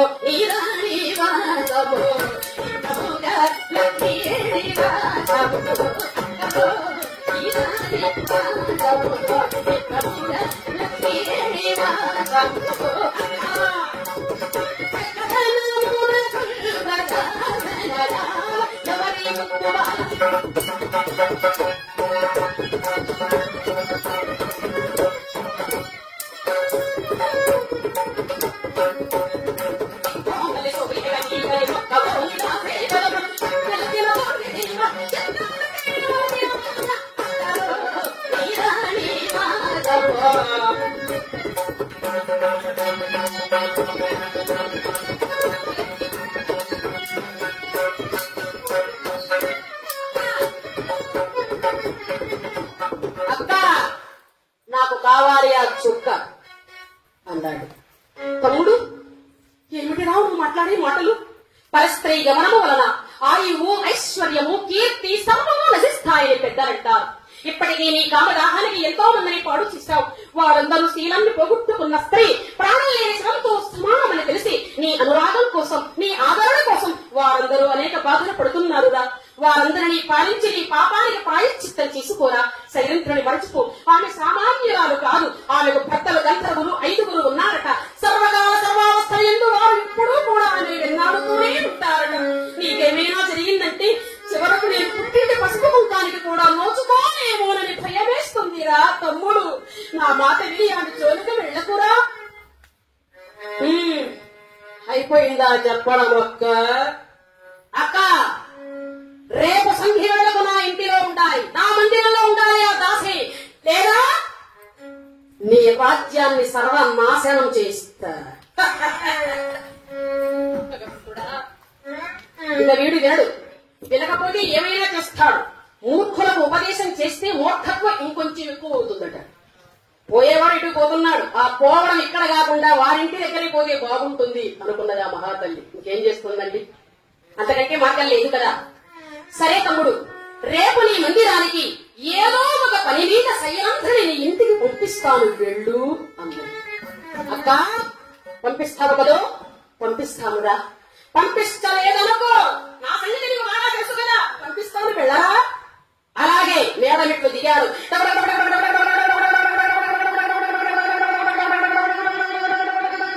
వెళ్ళిపోయాడు. ఇంటికి వెళ్ళిన దగ్గర నుంచి తాగుతూనే ఉన్నాడు. తాగి తాగి తాగి తప్పదాగుతున్నాడు. మెలుగు వచ్చిందా మాధవి, ఇదే పరిస్థితి. ఇక ఇక్కడ సురేష్నాదేవి మొదలపడుతుంది, బాధపడుతుంది. ఆమెలో ఆమె ఏం చెయ్యాలి, ఎలా చెప్పి ఆ మహాతల్లిని పంపించాలని బాధపడుతుంటే, అమ్మా ఏమిటలా బాధపడుతున్నారు అని అడిగింది పాపం ద్రౌపది. మాలిని, ఏమీ లేదు మాలిని, రాత్రి నుంచి శిరోవేదన ఎక్కువైపోయింది మాలిని, ఏం చెయ్యాలో అర్థం కావడం లేదు. అయ్యో, అలాగా అమ్మా, అలాగా అయితే మీరు నిశ్చింతగా పడుకోండమ్మా, నేను మీకు కునుకు వచ్చేలా ఒక చక్కటి పాట పాడుతాను కదా తల్లి. అలరచంచలమైన ఆపులందుందని అలవాటు చేసిని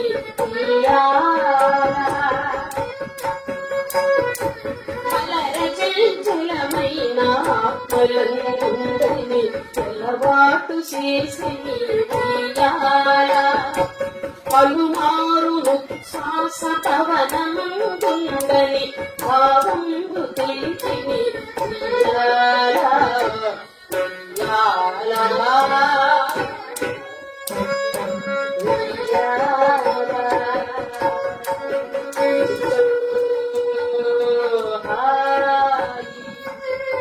ఆవిడ నిద్ర పడుతుందా? చిచ్చో హాయి, ఇది మంచి వేదాంతం చెప్తుందండి. మా ఆడవాళ్ళు పెట్టిన ఒడిలో పెట్టుకుని మంచి వేదాంతం అది. పొడకలు బాల కోసం ఏడుస్తావు, పెరిగి చదువుకోవడానికి పుస్తకాల కోసం ఏడుస్తావు, చదివి డిగ్రీ రాలేదని ఏడుస్తావు, డిగ్రీ బాగా వస్తే కట్నం బాగా తీసుకుని వచ్చే పిల్లలు రాలేదని ఏడుస్తావు, కట్నం బాగా తీసుకుని వస్తే మామగారు కారు కొనలేదని ఏడుస్తావు, మామగారు కారు కొంటే బిడ్డలు పుట్టలేదని ఏడుస్తావు, బిడ్డలు పుడితే ఎలా పెంచాలని ఏడుస్తావు. ఈ విధంగా పుట్టిన దగ్గర నుంచి చచ్చేంత వరకు హాయి హాయి లేదురా నా కొడుగా, ఉయ్యాలలో బొజ్జుండేంత వరకే నీకు హాయి, కాలు తీసి కింద పెట్టావా చచ్చేదాకా నీకు హాయి లేదురా అని తల్లి వేదాంతం చెప్తుందండి. ఇక్కడ పాపం ఆమె వేదాంతం వినపడదు, కనపడదు. ఇక్కడ ఈవిడ బాధపడుతుంది. ఏమిటి? మాలిని ఆపు తల్లి, తల్లి ఆపు. ఆటపాటలతో నాకు ఈ ఆవేదన తగ్గదు మాలిని. చూడమ్మా, నాకు ఈ తలనొప్పి తగ్గాలంటే అప్పుడప్పుడు కాస్త సురాపానం పుచ్చుకునే అలవాటు ఉంది మాలిని. చూడమ్మా, నీవేమీ అనుకోకుండా ఇదిగో ఈ బంగారు పత్రుడు తీసుకుని వెళ్ళి నా తమ్ముడు కీచకుడున్నాడే, ఆయన ఇంట్లో కళ్ళు తిరుగుతుంది, మాలిని త్వరగా వెళ్ళి తీసుకుని రామ్మా. అమ్మా అమ్మా, ఈ పనికి నేను కాదమ్మా, ఈ పనికి నేను కాదు. నీ దగ్గర ఎంతో మంది దాసైలు ఉన్నారు కదా అమ్మా, వారిని ఎవరైనా పంపించి తెప్పించుకోండి అబ్బా, తెప్పించుకోండి. నేను మీ దగ్గర కొలువునకు కుదిరే రోజే చెప్పానబ్బా, నాకు నీచమైన కథ చెప్పవద్దు అని. మీ తమ్ముడి ప్రవర్తన అదులా ఉన్నదమ్మా, నన్ను అక్కడికి పంపించకండబ్బా, నీకు నమస్కరిస్తాను అంటే పంపించడం ఇష్టం లేకపోయినా ఆ కీచకుడు ఏం చేస్తాడో, ఎంత పడని సృష్టిస్తాడో భయపడిపోయింది సుధేష్ణ కూడా. మాలిని, నాకు ఉన్నటువంటి దాసీలలో అందరికంటే ఇష్టమైన దానివి నీవే కాబట్టి నిన్ను పంపిస్తున్నారు మాలిని. నాకు ప్రియమైన దానివి నీవే మాలిని. ఈ శిరోవిధులు భరించలేను మాలిని, త్వరగా వెళ్ళిరా. అమ్మా అమ్మా అని ఆ మహాతల్లి బాధపడుతుంది. అలిగిన దానలా నటించింది. అక్కడ నేను వేకపడి రాసవా మదిరేరగా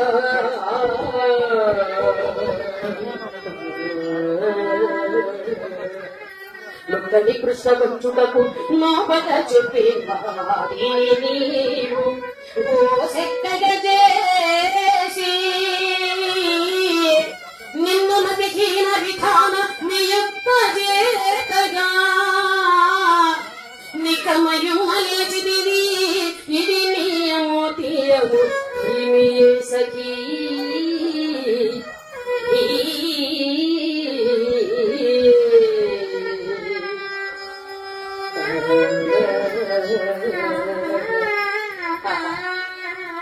ఎంత ఆనందకరమైనటువంటి రాగము చూడండి. శివరే శివరే రామరసం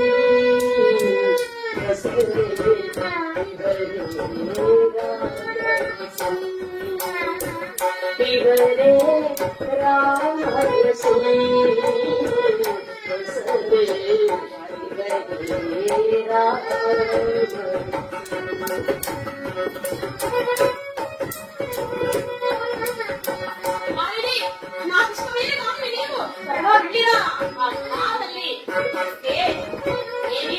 లేక అమ్మా బాధపడకండి తల్లి, బాధపడకండి, అలాగే వెళ్ళి వస్తానమ్మా, మీరు బాధపడితే నేను చూడలేను అంటూ ఆ మహా తల్లి ద్రౌపదిని బంగారు పాత్రలు అలా తీసుకొని నెత్తి మీద పెట్టుకుని కృష్ణగానం చేసుకుంటూ అడుగులో అడుగు వేసుకుంటూ ఆ తల్లి వస్తుంది. ఇది ఏమి నాటకమయ్యా దేవా కృష్ణ కృష్ణ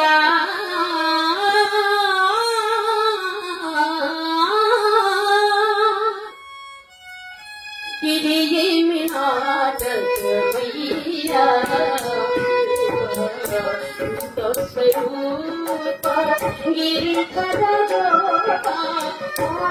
గిరికరయ్యా బలి మాడవయ్యా ఇది నాటకమయ్యా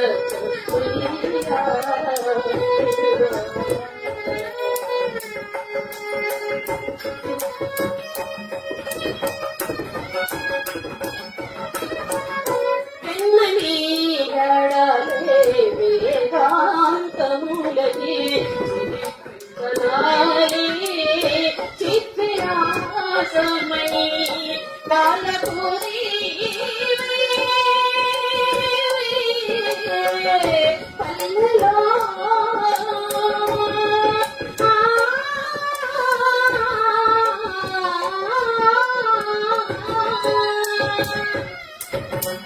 బాలపూరి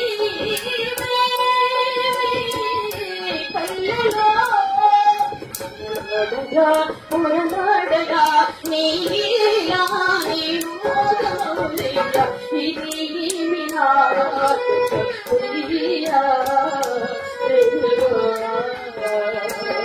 కృష్ణ కృష్ణ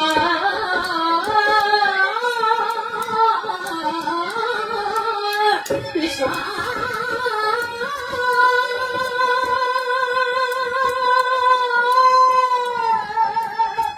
కృష్ణ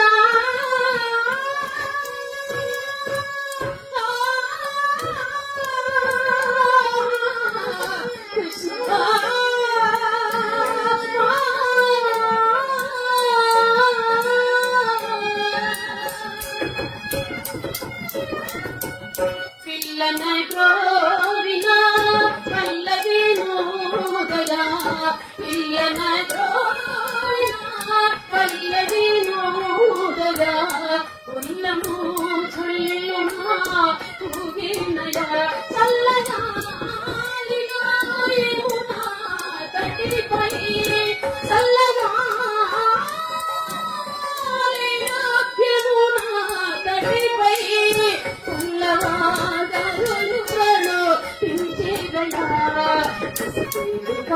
నా పాలిత నా పాలిత నీలారి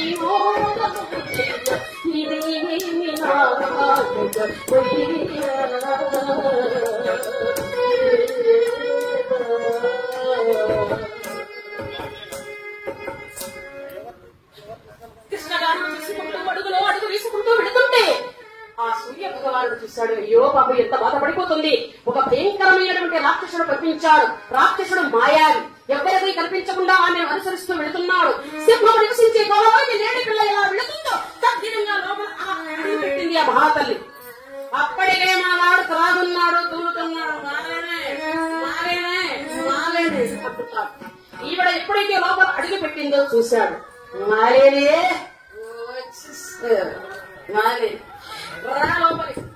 అయ్యా అయ్యా మీ అక్కగారికి శిరోవేదనగా ఉండదు. కళ్ళు తీసుకుని రమ్మని నన్ను పంపించింది. కళ్ళు పోస్తే వెళ్ళిపోతాను. కళ్ళు పోయండి వెళ్ళిపోతాను. నీకెందుకు ఆ శ్రమ?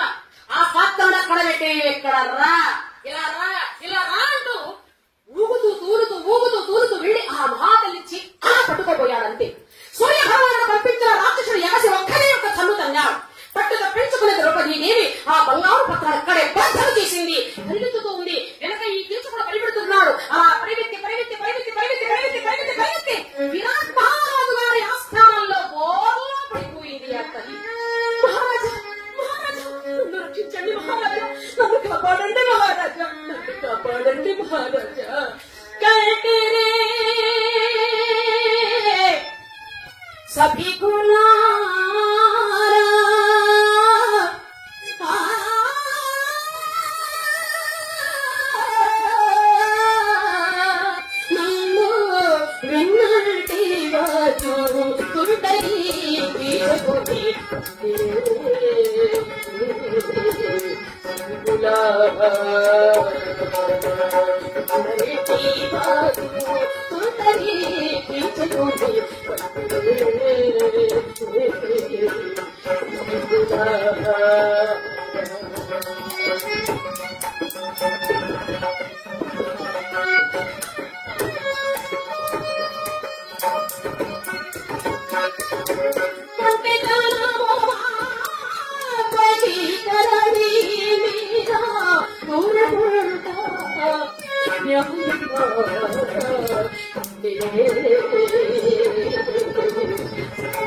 చూడండి, సీతారాముడు, పార్వతీ పరమేశ్వరుడు, లక్ష్మీనారాయణుడు, పద్మావతి శ్రీనివాసుడు ఇలాంటి పవిత్ర స్థానాన్ని ఇచ్చి గౌరవించవలసిన స్త్రీని దళబలంతో, కన్నబలంతో, గుండెబలంతో ఈ పాపవతి ఒక పదాన్ని నిండి తరిమి తరిమి తరిమి తరిమి నా మాటకించలను గురించిస్తూ ఉంటే మీరు ఇలా సహించి ఊరుకుంటారా మహారాజా?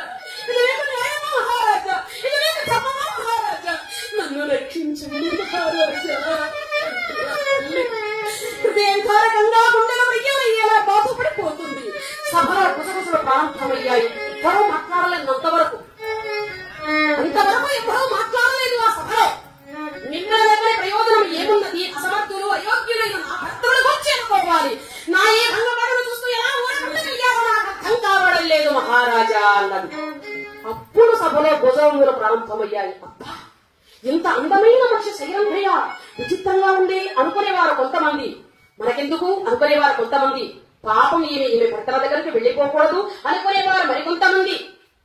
ఇదంతా కనిపెట్టారు కంకపడ్డ లోపంలో ఉన్న ధర్మరాజు. ఓ మాలిని, కులకంత ఎవరో సభలో అడుగు పెట్టరు. పైగా దానిని నీవు అతిక్రమించి నాట్యకర్త విధంగా సభలో అడుగు పెట్టావు.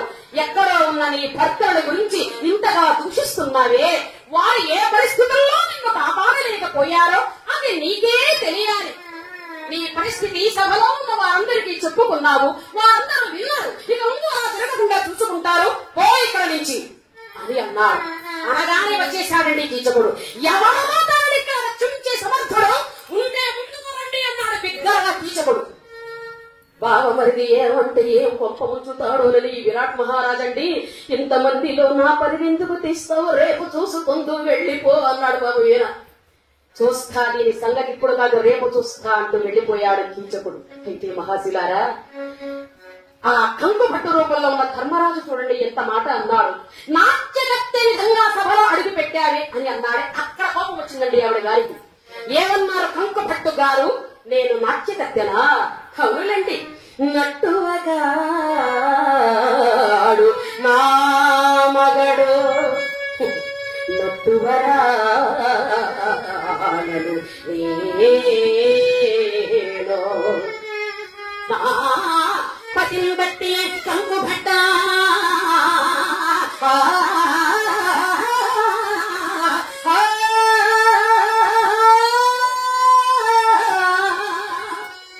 ఎటువచ్చును మేర కవిగా కొత్తగా బుట్టి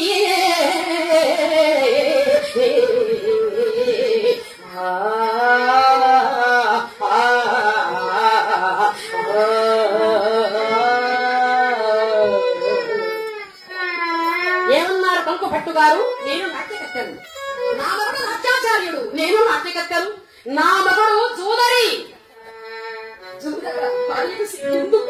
అందుకే సభలో అడుగు పెట్టారు, అంటూ వేదన భరితమైన హృదయంతో సురేష్ణ మందిరానికి వెళ్లిపోయింది ఆ మహాతల్లి. ఆ రోద్రానికి నిద్ర పట్టలేదు. అర్ధరాత్రి వేళ వంటశాలకు ప్రవేశించిందండి. మొత్తం ఉసుగు వేసుకొని వంటశాలకు ఎప్పుడైతే ప్రవేశించిందో భీమసేనుడు పుష్టిగా తిన్నాడు. గురు పెట్టి నిద్రపోతున్నాడు. కట్టి లేపింది. నాథ, నీ భార్యను పరాయ మగవాడు బజారుల వెంట తరుగుతూ ఉంటే మీరు ఇలా చూస్తూ ఊరుకుంటారా నాథ? ఇది మీకు న్యాయంగా ఉందా? ఇది మీకు ధర్మంగా ఉందా చెప్పండి. అలనాడు ఏకవస్తులయ్యిందా నన్ను సభకు ఈడ్చి నా కట్టిన తమ్ముడు వలవు సూచన నాడే నేను మరణించి ఉంటే ఎంతో బాగుండేది. నా కారణం చాలా చావు రాలేదు. నాకెందుకు ఇస్తుందండి? తొలగించుడి అస్తమంలో ఉన్నప్పుడు ఆ సైతాన్ని ప్రార్థిస్తూ వెళ్తున్నాడే, అంత ప్రార్థించాడే. ఆనాడు నేను మరణించి ఉంటే ఎంతో బాగుండేది కదా నాథ. ఆనాడు కూడా నాకు చావు రాలేదు. నాకెందుకు వస్తుందండి? ఇప్పుడు ఈ కీచకుల ద్వారా ఈ ఘోర పరాభవాన్ని ఎవరను భరిస్తారు? అందుకే ప్రతిగా ఉన్నారు స్వామి. ఇక నేను బ్రతుకలేను స్వామి, ఇక నేను బ్రతుకలేను. మీరు తప్ప అన్యథా శరణం నాస్తి, త్వమేవ శరణం మమ. వానిధిగ చూడ నైతేమి వాయుపుత్ర, నీవు గనుగొనైనా అగ్నినైనా విషంగునైన నేను మేము దొరగుదు నెట్టు నియాన సొమ్మా.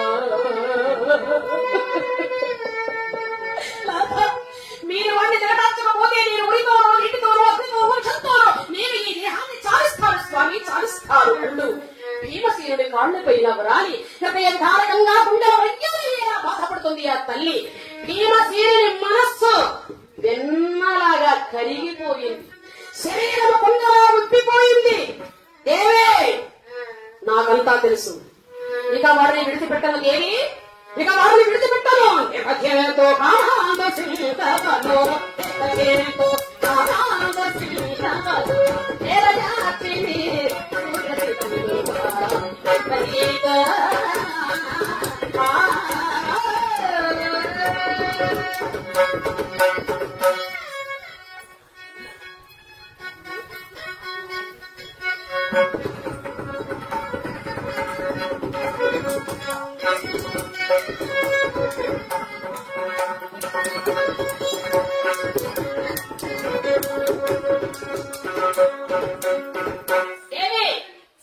వాడి రక్తాన్ని కళ్ళ చూస్తాను. సమభంగానికి వెలిచి మా అన్నగారు వద్దన్నా, క్షమించు అని నీవన్నా ఇక వినేది లేదు. రేపు తప్పనిసరిగా వాడు నీ దగ్గరకు వస్తాడు. నా మాట నీచమని భావించకుండా ఒక్క నవ్వు వాడి ముఖాన్ని వేయి. అది వాడి గంఠానికి ఉరితాడి తగులుకుంటుంది. చాటుగా దగ్గరకు పిలు. ఈ రోజు రాత్రి 12 గంటలకు నర్తనశాలకు రండి, మీ ముచ్చట పరిపూర్తిగా తీరుస్తాను అని చెప్పు. అక్కడ నీ వేషంలో నేను ఉండి వాడి అంతు చూస్తాను దేవి, అంతు చూస్తాను. బాధపడకు, నువ్వు బాధపడితే నేను చూడలేను అని ఆమెను శాంతపరిచి పంపించి వేశాడు. సరే, తూర్పు దిక్కున కర్మశక్తి సూర్య భగవానుడు ఉదయించాడు. పూర్తిగా తెల్లవారిపోయింది. ఇక వచ్చుస్తున్నాడండి కీచకుడు.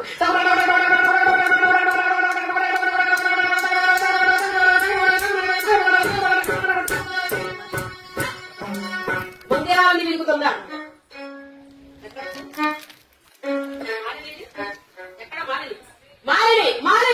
మందిరాన్ని వెలుగుతున్నాడు. ఎక్కడా కనిపించట్లేదు మాలిని. అంత దూరంలో ఉద్యానవనంలో పువ్వులు పోసుకుంటుంది మాలిని. చూశాడు. మాలిని ఇక్కడున్నావా? మాలిని మాలిని ఇంత కొత్తకు వచ్చేశాడు. చిరునవ్వు విసరి వేసింది. వాడికి మదిపోయింది. ఈ ఆడవాళ్ల హృదయాన్ని అర్థం చేసుకోవడం ఆ బ్రహ్మతరం కూడా కాదంటారు ఈ అక్షరాల నిజం. అవునంటే కాదనిలే, కాదంటే అవునంటే, అవునంటే కాదనిలే, కాదంటే అవునంటే, ఆడువారి మాటలకు అర్థాలే లేదులే, అర్థాలే లేదులే, అర్థాలే లేదులే.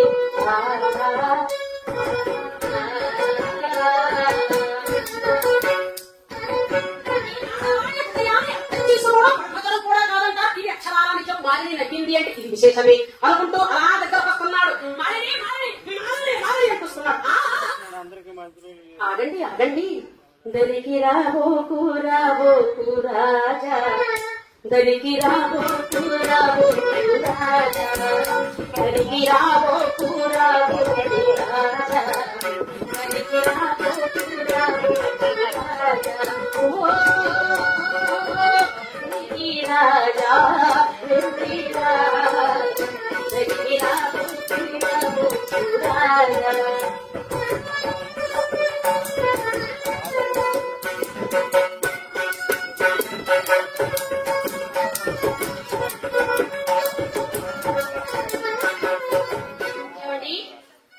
ఈ రోజు రాత్రి 12 గంటలకు నర్తనశాలకు రండి, మీ ముచ్చట పరిపూర్తిగా తీరుస్తాను. అక్కడ ఈ పని మీకు జరుగుతుంది, నా పని నాకు జరుగుతుంది. వస్తారు కదూ? మాలిని నర్తనశాలగా నేను రావడమా? నిజంగా వస్తావా మాలిని? నిజంగా వస్తానండి. వస్తావు కదూ? వస్తానండి. నువ్వు చస్తావు రా అనుకుంది మనస్సులో. వస్తాను మాలిని. మేడం దిగారు. ఇక వెళ్లిపోయాడండి ఇంటికి. ఇంటికి వెళ్లిన దగ్గర నుండి ముస్తాబు అవుతూనే ఉన్నాడు. నర్తనశాలలో అడుగు పెట్టాడండి కీచకుడు. నర్తనశాలంతా గాఢంధకారమైన చీకటి. ఆ చీకటిలో మాలిని మాలిని మాలిని అంటున్నాడు. ఎందుకంటే పెద్దగా ఆడిస్తే మరి పక్కవాడు వింటారు కదా పాపం. ఎంత భయపడిపోతున్నాడు చూడండి. ఇక ఇక్కడ పరిస్థితి ఎలా ఉందంటే, భీమసేనుడు చక్కగా చీర కట్టుకున్నాడు అమ్మాయిలాగా, ఇన్ని పువ్వులైతే పెట్టుకున్నాడు, ఒక తిన్నె పైన కూర్చున్నాడు. ఆ పవిటి చెంగును అలా తిప్పి ఆ తిన్నె పైన కూర్చున్నాడు. కూడా నా భార్యను పరాభరిస్తావా, చూడు ఏం చేస్తాను. రౌద్రరసంలో ఉన్నాడు భీమసేనుడు. చిన్న దీపాన్ని వెలిగించి ఆ పక్కన నిలబడి ఉంది ఆ మహాతల్లి ద్రౌపది. నా భర్త ఎలా చంపుతాడో, ఈ విధంగా చంపుతాడో శోకరసంలో ఉంది ఆ మహాతల్లి. భీమసేనుడు ఆ రౌద్రరసంలో ఉంటే, ఆవిడ శోకరసంలో ఉంటే, ఇక కీచకుడు మాలిని మాలిని మాలిని ఇక శృంగార రసంలో ఉన్నాడండి. లోపల అడుగు పెట్టగానే గాజులు గలగల గలగల గలగల మరిపించాడు. కీచకుని గుండె చలచలమరింది. ఆహా సుందరి, నాకంటే ముందుగానే వచ్చేసావా సుందరి? తీసుకుంటానండి. మురళీకృష్ణ గారు కళాభిమానులు సకృదయ పెద్దలు ఈ సందర్భంగా నన్ను ఆశీర్వదిస్తూ ప్రోత్సహిస్తూ దీవిస్తూ 200 పథకాలు చదివించారు. వారిని వారి కుటుంబాన్ని ఆ సర్వేశ్వరుడు పరమేశ్వరుడు ఆయు ఆరోగ్యాలు ఇచ్చి భాగ్యాలు ఇచ్చి శ్రీ సంపదలు ఇచ్చి చల్లగా చూడాలని మరీ మరీ కూర్చున్నాను. అడపా వెంకటేశ్వరరావు గారు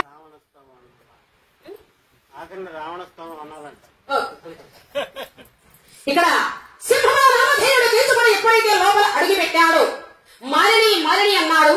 ఈ భీమసేనుడు కీచకుడు వచ్చినటువంటి అలజడి విన్నాడు.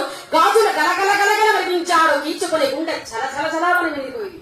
ఆహా సుందరి, నాకంటే ముందుగానే వచ్చేసావా సుందరి? కుందరదన రయేందు వదన ఇందనయన సుందరి కుందరదన ఇందనయన జగరేక సుందరి.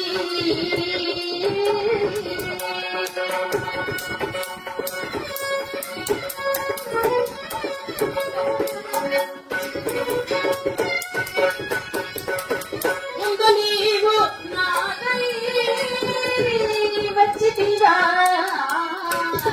ముందు నీవు నాకై వచ్చితివా, కొసగేకు నాకు పెట్టంటు కామిన మనకి నిన్ను మనకింపజేయగా, నాకు పెట్టంటు కామిన మనకి నిన్ను మనకింపజేయగా, వెనక నీకు కా కోటి నింద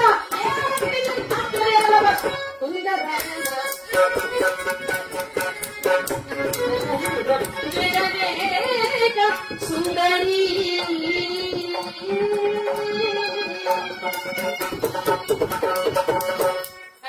ఇక్కడ సుందరి సుందరి అంటూ గాజుల చప్పుడైన దిక్కుగా వచ్చేశాడండి ఈ కీచకుడు. అలా ఎప్పుడైతే వచ్చాడో కిందపైన కూర్చున్నాడు భీమసేనుడు. ఇంకా చీకటిగా ఉంది కదా. సుందరి సుందరి అంటూ గాజుల చప్పుడైన దిక్కుగా అలా వెళ్లి భీమసేనుడు తలపైన చేయి పెట్టాడు. అమ్మయ్యా, మాలిని వచ్చేసింది. ఆహా మాలిని, నేను ఎంత ఆలస్యం చేశాను మాలిని. ఆ దారిలో కొంచెం ఆలస్యం అయింది మాలిని. ఏమీ అనుకోము కదా. ఏది నీ ముద్దు ముద్ర వెళ్ళినటువంటి అమృతాస్తాన్ని నాకు చేతి అలా అందియవా? ఇచ్చాడండి చేయి. ఇది చెయ్య ఎలా రాటులాగా ఉందండి. ఏమిటిది? సన్నజాజులు పోస్తేనే కందిపోయేలా చేతులు ఉన్నాయి. ఇంత గట్టిగా ఉంది. అవునులే, మా అక్క చెప్పినటువంటి పనులన్నీ చేసి చేసి చేసి ఇలా తయారైంది అనుకున్నాడు. మత్తులో ఉన్నాడు. బట్టి ఏమర్థమవుతుంది పాపం. మాలిని ఏది ఒక్కసారి నేను అలా కౌగలించుకుంటాను మాలిని అన్నాడు. భీమసేనుడి ముక్కుల్లో నుంచి వస్తుంది గాలి, కొరివి సిక్కుల్లో నుంచి వచ్చినట్లుగా వచ్చేస్తుందండి. కాలి పూరేసి కండలు పేచి కంగారు పెట్టబోతే,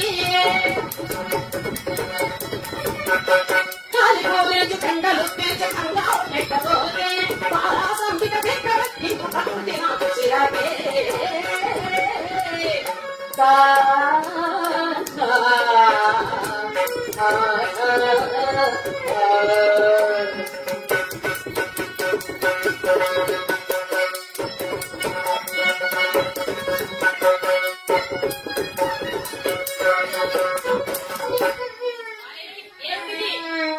గాలిపోని శరీరాన్ని ఎందుకు పంపిస్తున్నావు? శిక్షే ఇలాంటి పద్ధతులు నాకు నచ్చవు.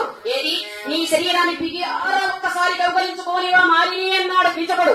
ముసుగులో ఉండేటువంటి భీమసేనుడు అంటాడు, నీదే ఆలస్యము సుందరా రా అన్నాడు. నా యొడల్ చేర్చినప్పుడు నీ యొడలెట్లగునా నీ వెరుగునా,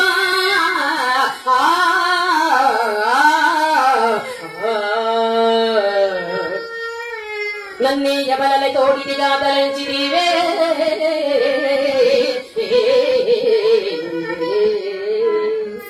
నన్ను ముట్టి నీవు వేడియో, నన్ను ముట్టి నీవు వేడియో వనితల సంగతి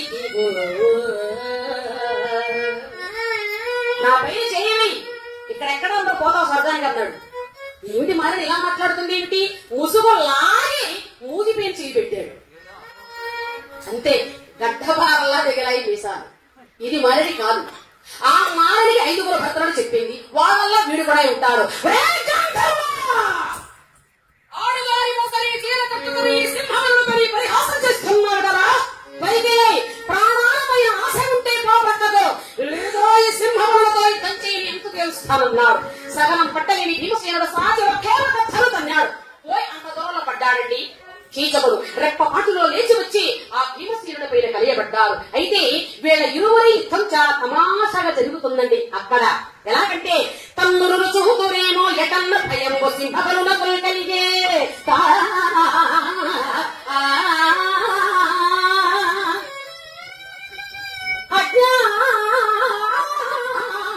సంపుటంగములకన్న భయము వడముడికి ప్రకరించుకొని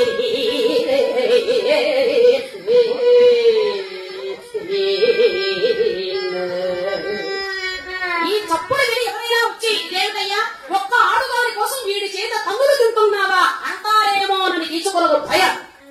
నన్ను భీముడు అని తెలుసుకుంటే అజ్ఞాతవాసానికి భంగం కలుగుతుందేమో అని భీమసేనుడు ఒక భయం.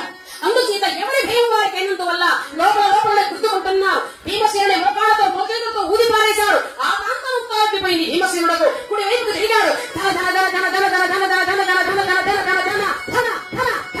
ఆయాసం వచ్చేంత వరకు బాధి పారేశాడు. కీచకుడు ఆ ప్రాంతం ఉబ్బిపోయింది. భీమసేనుడకు వెళ్లికలా తిరిగాడు. గుండెలపైకి రాబోయాడు. అంటే పోయి అంత దూరంలో పడ్డాడు. కీచకుడు రెప్ప పాటలో గుండెలపైన కూర్చున్నాడు భీమసేనుడు.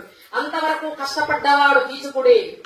ఈ భీమసేనుడు వెళ్లి ఆ కీచుకుని గుండెల పైన కూర్చుంటే కీచుకులకు ఊపిరి ఆడుతుందా అండి? అందులో ఈ భీమసేనుడు సామాన్యమైన బరువున్నాడా? 8,000 ఏనుగుల బలము కలిగినటువంటి వాడు భీమసేనుడు. 1000 సింహాల బలము కలిగినటువంటి వాడు సింహబలుడు. ఈ భీమసేనుడు వెళ్లి కీచుకుని గుండెల పైన కూర్చుంటే కీచుకులకు ఊపిరి ఆడడం లేదు. పళ్ళు కలచాడో పిడికలు బిగించాడో గుర్తు గుద్దాడు. కీచుకుని గుండె సహస్ర వర్యలైపోయింది. కోపము చల్లారలేదు. కడుపులో వేళ్లు గుచ్చాడు. కడుపును చేర్చిస్తాడు. ఆ కాళ్ళు నుండి మెలదిప్పి ఆ చింపిన కడుపులో తిరిగాడు. ఆ చేతుల నుండి మెలదిప్పి ఆ చింపిన కడుపులో తిరిగాడు. శిరస్సు కూడా మెలదిప్పి అందులో తిరిగాడు. ఈ విధంగా కాళ్ళు చేతులు శిరస్సు ఆ చింపిన కడుపులో అలా దూచి ఒక ముద్దలాగా ఒక బంతిలాగా చేసి ఒకే ఒక్క కన్ను తన్నాడండి భీమసేనుడు. పెద్ద పర్వతంలాగా బజారులో వెళ్లి పడింది కీచకుని శవం. జై శ్రీమద్రారమణ జై ఇందిరారమణ హర నమ పార్వతీ పతయే హర హర మహాదేవ శంభో ఓం హర శంకర హర హర ఓం హర శంకర హర హర ఓం హర శంకర హర హర ఓం హర